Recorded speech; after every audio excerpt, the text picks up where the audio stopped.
আলহামদুলিল্লাহ ঐতিহ্যবাহী পাবনা জেলা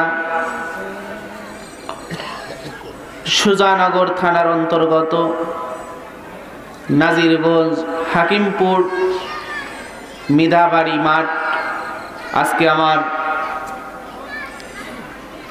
প্রাণপ্রিয় নানার এবং তাদের আত্মীয় স্বজনের রুহের মাগফিরাত উপলক্ষে ওয়াজ ও দোয়া মাহফিলের সম্মানিত স্বনামধন্য সভাপতি জনাব মোহাম্মদ শহীদুর রহমান মৃধা, আল্লাহ রাব্বুল আলামিন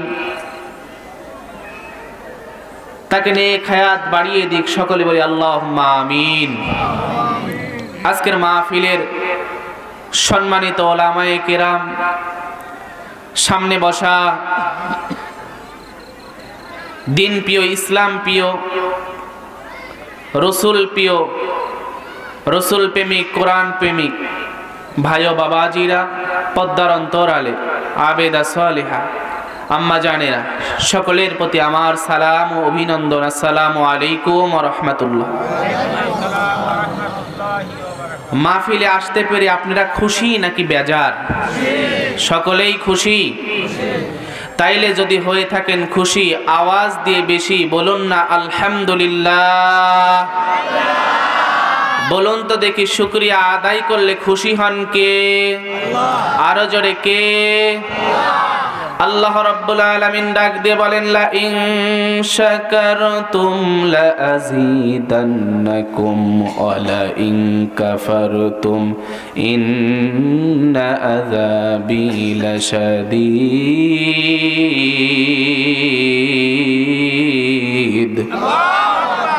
আল্লাহ রাব্বুল আলামিন বলেন, বান্দা বান্দি যদি আমার নিয়ামত পাওয়ার পরে শুকরিয়া আদায় করো, আমি আল্লাহ তোমার প্রতি খুশি হয়ে নিয়ামতটা আরো বৃদ্ধি করে দেই। জোরে বলুন না সুবহানাল্লাহ। আর যদি নিয়ামত পাওয়ার পরে শুকরিয়া না আদায় করো, আমি আল্লাহ তোমার প্রতি অসন্তুষ্ট হয়ে নিয়ামতগুলো তোমার কাছ থেকে ছিনিয়ে নেই। শুধু ছিনিয়েই নেই না, তোমাকে কঠিন আযাব গজবের সম্মুখীন করি। এই জন্য আমরা মাহফিলে যে আসতে পেরেছি, এমনও কত লোক আছে যারা কিনা এই সময় হাসপাতালের বেডে পড়ে আছে, কি কথা ঠিক নয়? এমনও কত লোক আছে বাড়ি থেকে বলে এসেছে যে মাহফিলে যাব, কিন্তু দেখেন তারা কিন্তু মাহফিলে আসতে পারে নাই, দোকানপাটে ঘুরে বেড়াচ্ছে, কেউ বা চায়ের দোকানে বসে আছে, কি কথা ঠিক নয়? তো যে আল্লাহ রাব্বুল আলামিন আমাকে আপনাকে সুস্থ রেখে যাচাই বাছাই করে গুনাহে গুণান্বিত করে জান্নাতের বাগানে আসার বসার তৌফিক দান করলেন, সে আল্লাহর দরবারে আর একবার শুকরিয়া আদায় করি, সকলে বলি আলহামদুলিল্লাহ। দরুদ আর সালাম সেই নবীর প্রতি যেই নবীকে আল্লাহ রাব্বুল আলামিন গোটা পৃথিবীর জন্য রহমত করে প্রেরণ করেছেন। আমার আল্লাহ রাব্বুল আলামিন নবীর শান মান তুলে ধরে বলেন, ওমা আরসালনাকা ইল্লা রাহমাতাল লিল আলামিন। আমার আল্লাহ রাব্বুল আলামিন নবীর শান মান তুলে ধরে কোরআনের মধ্যে আরো বলেন, কুল ইন কুনতুম তুহিব্বুনাল্লাহা ফাত্তাবিউনি ইউহিব্বুকুমুল্লাহ ওয়া ইয়াগফির লাকুম যুনুবাকুম আল্লাহু গফুরুর রহিম। আমার আল্লাহ রাব্বুল আলামিন নবীর শান মান তুলে ধরে আরো কোরআনের মধ্যে জানায়, মাইয়াতির রাসূলা ফাকাদ আতা আল্লাহ। আমার আল্লাহ আমার নবীর শান মান তুলে ধরে কোরআনের মধ্যে বলেন, মা কানা মুহাম্মাদুন আবা আহাদিম মির রিজালিকুম ওয়ালাকির রাসূলুল্লাহি ওয়া খাতামান নাবিয়্যিন। আমার নবী তার নিজের শান মান ধরে পবিত্র হাদিসের মধ্যে বলেন, আউয়ালু মা খালাকাল্লাহু নূর। দুনিয়ার সমস্ত কিছুর আগে আমার নূর মুবারক সৃষ্টি করা হয়েছে। জোরে বলুন সুবহানাল্লাহ। সেই নবীর প্রতি দরুদ আর সালাম, সকলে বলি সাল্লাল্লাহু আলাইহি ওয়াসাল্লাম। আমি পবিত্র কোরআনুল কারীম থেকে, যেহেতু মাহফিলটা দোয়া এবং ওয়াজ মাহফিল, এটা কোনো রাজনৈতিক প্যান্ডেল নয়, কথা হবে কোরআন থেকে, কথা হবে হাদিস থেকে। আমরা দু একটি কথা শুনবো যাতে আমাদের জীবনটা পরিবর্তন হয়, আমরা কিছু আমল নিয়ে বাড়িতে যেতে পারি। কথা বলেন ঠিক কিনা? আমি কোরআনের একটি আয়াত তেলাওয়াত করেছি। আল্লাহ রাব্বুল আলামিন বলেছেন যে প্রত্যেকটা মানুষ বা জীব জানোয়ার যাই হোক না কেন, যার মধ্যে জান আছে তাকে মৃত্যুর স্বাদ গ্রহণ করতে হবে। কি কথা ঠিক নয়? যার মধ্যে জীবন আছে তাকে মৃত্যুর স্বাদ গ্রহণ করতে হবে। আল্লাহ রাব্বুল আলামিন বলেন, যদি তুমি জীবন্ত মানুষ হয়ে থাকো বা জীবন তোমার মধ্যে থেকে থাকে, কোনো এক সময় হোক না কেন, যখন হুকুম এসে যাবে আল্লাহর তরফ থেকে, তুমি যেখানে গিয়েই লুকিয়ে থাকো না কেন, আল্লাহ রাব্বুল আলামিনের হুকুম পেয়ে আজরাইল এসে সেখান থেকে তোমার জানটা ধরে নিয়ে চলে যাবে। আর এই যে জানটা আমাদের নিয়ে যাবে, নেওয়ার পরে তাকে কি করা হবে এবং আমাদের হিসাব নিকাশ কি হবে, যদি সময় পাই সংকীর্ণ সময়ে বলার চেষ্টা করব। আল্লাহ রাব্বুল আলামিন মানুষকে দুনিয়ায় প্রেরণ করেছেন, সূরা মুলকের ২ নম্বর আয়াতের মধ্যে বলেন, আল্লাযী খালাকাল মাউতা ওয়াল হায়াতা লিয়াবলুয়াকুম আইয়ুকুম আহসানু আমালা। জোরে বলুন না আল্লাহু আকবার। আল্লাহ রাব্বুল আলামিন ডাক দিয়ে বলেন, বান্দা বান্দীরা, আমি আল্লাহ রাব্বুল আলামিন দুনিয়ার মধ্যে সর্বপ্রথম মৃত্যু সৃষ্টি করেছি। মৃত্যু সৃষ্টি করার পরে আমি আল্লাহ রাব্বুল আলামিন হায়াত দিয়ে দিয়েছি। আয়াতটার ব্যাখ্যা বুঝবেন। আল্লাহ সর্বপ্রথম কেন বললেন আমি মৃত্যু সৃষ্টি করেছি? কেননা দুনিয়ার মধ্যে তাকিয়ে দেখবেন, যদি একটা ছাগল বা যদি একটা গরুকে মাঠের মধ্যে বেঁধে দেই, তার গলার মধ্যে একটা রশি লাগিয়ে দেই, কি কথা ঠিক নয়? যতদূর পর্যন্ত রশিটা লাগল পাবে ততদূর পর্যন্ত সে ঘাস খাবে। যদি ওই রশির বাহিরে যত ভালো খাবারই থাক, ঘাস থাক, ওই ছাগল কিংবা গরু ওই ভালো ঘাস কি খেতে পারে? কারণ তার সীমানা একটা বাউন্ডারি আছে। আল্লাহ রাব্বুল আলামিন পবিত্র কালামুল্লাহ শরীফ কুরআনুল কারীমের মধ্যে সেই কথাই জানিয়ে দিয়েছে, বান্দা বান্দীরা শুনে রেখে দাও, জেনে রেখে দাও, আমি সর্বপ্রথম তোমাদেরকে মৃত্যু নামক জিনিস সেট করে দিয়েছি। আর এই মৃত্যু নামক বেড়িটা তোমাদের প্রত্যেকের গলার মধ্যে পরিয়ে দিয়েছি। তোমাকে যতটুকু হায়াত দিয়েছি, দুনিয়ার এ প্রান্তর থেকে ও প্রান্তর পর্যন্ত ঘুরে বেড়াবে, যেখানে যাও না কেন, যা ইচ্ছা করবে না কেন, আমি আল্লাহ তোমাকে কোনো বাধা দিব না। কিন্তু যখন কিনা তোমার মৃত্যুর সময় এসে যাবে, আজরাইলটা তোমার জানটা ধরে আমার কাছে নিয়ে আসবে। কথা বলুন ঠিক কিনা? সম্মানিত হাজির আল্লাহর গোলামেরা, গভীর মনোযোগ দিবেন। সময় যেহেতু সংকীর্ণ, কথা বলবো কম, কিন্তু বুঝতে হবে বেশি। আল্লাহ রাব্বুল আলামিন মানুষকে হায়াত এবং মৃত্যু কেন দিলেন? আল্লাহ বললেন, সর্বপ্রথম আমি হায়াত দিয়েছি, সর্বপ্রথম মৃত্যু সৃষ্টি করেছি, তারপরে আমি হায়াত দিয়েছি। হায়াত এবং মৃত্যুর মাঝখানে যতটুকু সময় পাবে না কেন, এই সময়টুকুর ভিতরে তারা আইয়ুকুম আহসানু আমালা, কে বেশি সুন্দর আমল করে আমি আল্লাহ আমার কাছে আসতে পারে। জোরে বলুন সুবহানাল্লাহ। এখন বলুন তো দেখি, সুন্দর আমল মানে কি? গাঁজা খাওয়া? জোরে বলবেন। গাঁজা খাওয়া, মদ খাওয়া, নামাজ ছাড়া, বিড়ি টানা। কি বিড়ি খায় কি খায় না?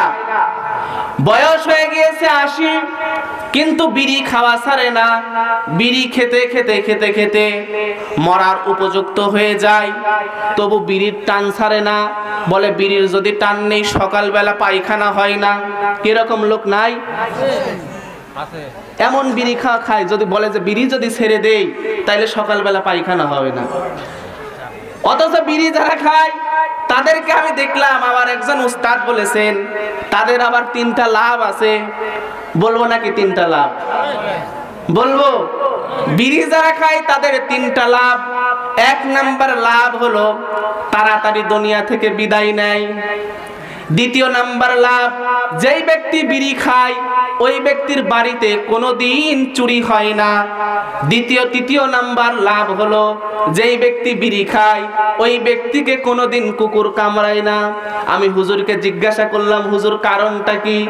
হুজুর বলেন, বাবা শুনে নাও, জেনে নাও, যেই ব্যক্তিটা বিড়ি খায় অল্প দিনে বয়স্ক হয়ে গিয়েছে, তার হাতে থাকে লাঠি, আর লাঠি দেখে বলুন তো কুকুর ভয় পায় কি পায় না? এই কারণে তাকে কুকুর কখনো কামড়াতে আসে না। যারা বিড়ি খায় তাদের দিকে তাকিয়ে দেখবেন তারা কিনা আপনার কাশতে কাশতে সারা রাত জেগে থাকে। আর যেই বাড়িতে মানুষ জেগে থাকে ওই বাড়িতে কি কখনো চুরি করতে পারে চোর? কি চুরি করতে পারে? জোরে বলবেন, চুরি করতে পারে? এই জন্য আমি ভাইয়া বাবাজিরকে বলবো, কখনো তাই বলে বিড়ি খাওয়া হালাল মনে করবেন না। যদি বিড়ি খান কবরের মধ্যে, আল্লাহ রাব্বুল আলামিন রাসূল সাল্লাল্লাহু আলাইহি ওয়াসাল্লামের হাদিসের মধ্যে পেয়েছি, বিড়ি খাওয়া যারা বিড়ি খাবে, সিগারেট যারা খাবে, দুনিয়ার মধ্যে জাহান্নামী খাবারের লক্ষণ হচ্ছে বিড়ি খাওয়া। কারণ যেটা খেলে নিজের ক্ষুধা নিবারণ হয় না, ওর নাম হলো জাহান্নামী খাবার। কি তাই কি নয়? খারে খাবিরি তোরা, খারে খাবিরি তোরা, জম্মের খাওয়া খা, কবরেতে আগুন পাবি, বিড়ি পাবি না। কথা বলেন ঠিক কি না? খারে খাবিরি তোরা, জম্মের খাওয়া খা, কবরেতে আগুন পাবি, বিড়ি পাবি না। ফেরেশতারা খায় না ঘুষ, শোন রে শোন ও মানুষ। কি ফেরেশতা কি ঘুষ খায়? জোরে বলেন, ফেরেশতা কি ঘুষ খায়? ফেরেশতারা খায় না ঘুষ, শোন রে শোন ও মানুষ, কবরেতে গুরজ মারবে সইতে পারবি না, কবরেতে আগুন পাবি, বিড়ি পাবি না। কথা বলেন ঠিক কি না? নারে তাকবীর। সম্মানিত হাজিরে আল্লাহর গোলামেরা, আর এদিক ওদিক কথা বাড়াবো না, যে আয়াতটা তেলাওয়াত করেছে আয়াতের উপর আমি আলোচনা করব।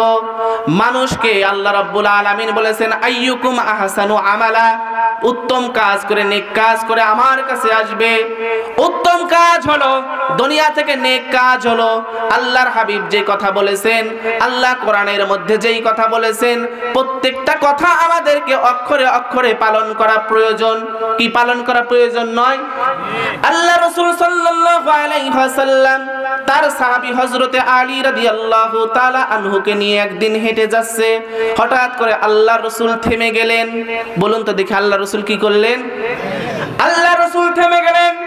আল্লাহ রাসূলকে হযরতে আলী রাদিয়াল্লাহু তাআলা আনহু জিজ্ঞাসা করলেন, ইয়া রাসূলুল্লাহ, হাবিবাল্লাহ হুজুর, আপনি থেমে গেলেন কারণটা কি? আল্লাহ রাসূলের সঙ্গে সঙ্গে আলী যখন প্রশ্ন করলেন, আল্লাহ রাসূল উত্তর দেয়, আলী রে, কথা বলো না, আমার উপর এই মুহূর্তে ওহী নাজিল হচ্ছে। জোরে বলুন সুবহানাল্লাহ। আল্লাহ রাসূলের উপর ওহী নাজিল হচ্ছে। সম্মানিত হাজিরিন ভাই ও বাবাজিরা, যখনই কিনা এই কথা বললেন, আল্লাহ রাসূল কিছু সময় পরে বলেন, আলী রে, আমার উপর এবার ওহীটা নাজিল হওয়া সম্পূর্ণ হয়ে গেল। আল্লাহ রাসূল সঙ্গে সঙ্গে আলীকে বলেন, আলী, তোমার কাঁধে যে তীর দেখতে পাই, ধনুক দেখতে পাই, এখান থেকে একটা তীর ধনুক নাও, নেওয়ার পরে সর্বপ্রথম ডান দিকে একটা তীর মেরে দাও। জোরে বলুন সুবহানাল্লাহ। হযরত আলী একটা প্রশ্ন করলেন না, ইয়া রাসূলুল্লাহ, হাবিবাল্লাহ, এটা মারলে কি লাভ হবে, মারবো কেন, কারণটা কি? সঙ্গে সঙ্গে আলী আল্লাহর রাসূলের হুকুম পাওয়ার পরে তীর একটা মেরে দিলেন। আল্লাহ রাসূল কিছু সময় পরে বলেন, আলী, এবার তীর বল্লমটা নাও, নেওয়ার পরে বাম দিকে একটা তীর মেরে দাও। এবার সঙ্গে সঙ্গে বাম দিকে একটা তীর মেরে দিলেন। আল্লাহ রাসূল কিছু সময় পরে ডাক দিয়ে বলেন, আলী রে, এবার তোমার সামনের দিকে একটা তীর মেরে দাও। আলী কোনো প্রশ্ন করলেন না, সামনের দিকে একটা তীর মেরে দিলেন। জোরে বলুন না সুবহানাল্লাহ। আল্লাহ রাসূল ডাক দিয়ে বলেন, আলী রে, এবার তুমি তোমার পিছন দিক দিকে একটা তীর মেরে দাও। যখন চতুর্দিকে তীর মারা হয়ে গেল, আল্লাহ রাসূল সঙ্গে সঙ্গে ডাক দিয়ে বলেন, আলী, তুমি যেই তীর মারলে কি কারণে, তুমি কি জানো নাকি? আল্লাহ রাসূল সাল্লাল্লাহু আলাইহি ওয়াসাল্লাম প্রশ্ন করে নিজেই বলতেছেন, এই চতুর্দিকে যতটুকু জায়গায় তীর মারলে এটার নাম হয়ে গেল জান্নাতুল বাকি। জোরে বলুন সুবহানাল্লাহ। আর এই জান্নাতুল বাকির মধ্যে আজ সৃষ্টি থেকে কিয়ামত পর্যন্ত যত মানুষ কবরে স্থান হয়ে যাবে, যত মানুষকে এখানে কবর দেওয়া হবে, কোন মানুষের কবরে আল্লাহ রাব্বুল আলামিন আর আযাব দিবে না। জোরে বলুন সুবহানাল্লাহ। আলী সঙ্গে সঙ্গে একটা চিৎকার মেরে বলেন, ইয়া রাসূলুল্লাহ, ইয়া হাবিবাল্লাহ, হুজুর, আমি যদি আগে ঘটনাটা জানতাম। আল্লাহ রাসূল বলেন, আলী রে, তাইলে তুমি কি করতে? আলী দু চোখের পানি ছেড়ে বলেন, ইয়া রাসূলুল্লাহ, ইয়া হাবিবাল্লাহ, হুজুর, আল্লাহর কাছ থেকে আমি শক্তি চেয়ে নিতাম, আর এত জোরে আমি তীরগুলো মারতাম, দুনিয়ার এ প্রান্তর থেকে ও প্রান্তর পৌঁছিয়ে দিতাম তীরের আঘাতে। আমার এই বাহুর জলটা আল্লাহর কাছে বলটা এত পর্যন্ত চেয়ে নিতাম। দুনিয়ার এ প্রান্তর থেকে ও প্রান্তর পর্যন্ত আমি তীরের আওয়াজগুলো পৌঁছে দিতাম। তীরটা পৌঁছিয়ে দিতে আল্লাহ রসুল প্রশ্ন করে, আলী, তীরটা পৌঁছিয়ে দিয়ে তোমার কি লাভ হবে? আল্লাহ রসুল প্রশ্ন করতেছেন, তীরটা পৌঁছিয়ে দিয়ে তোমার কি লাভ হবে? সম্মানিত হাজির, আল্লাহর গোলামেরা, আলী দু চোখের পানি ছেড়ে দিয়ে কান্না করে, ইয়া রাসূলুল্লাহ, ইয়া হাবিবাল্লাহ, হুজুর আপনিই না বললেন জান্নাতুল বাকি গোরস্থানের মধ্যে যার কিনা কবর দেওয়া হবে, কিয়ামত পর্যন্ত তার কবরে কোনো আযাব হবে না।